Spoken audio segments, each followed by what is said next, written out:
بسم الله الرحمن الرحيم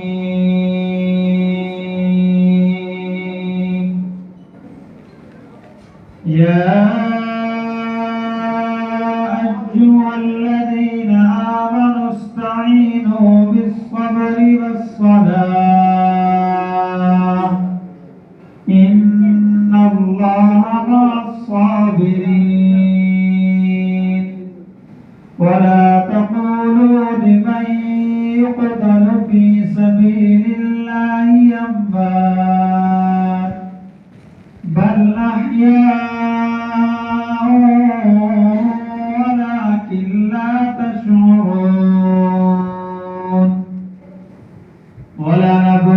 ولنبلونكم بشيء من الخوف والجوع ونقص من الأموال والأنفس والثمرات وبشر الصابرين الذين إذا أصابتهم مصيبة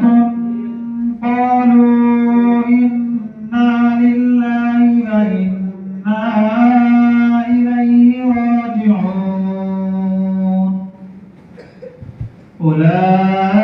أولئك عليهم صلوات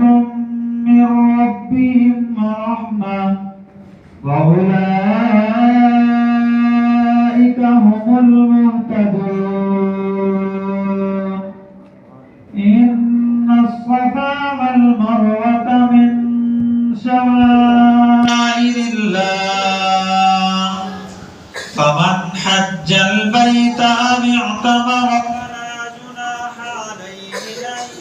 يطوف بهما ومن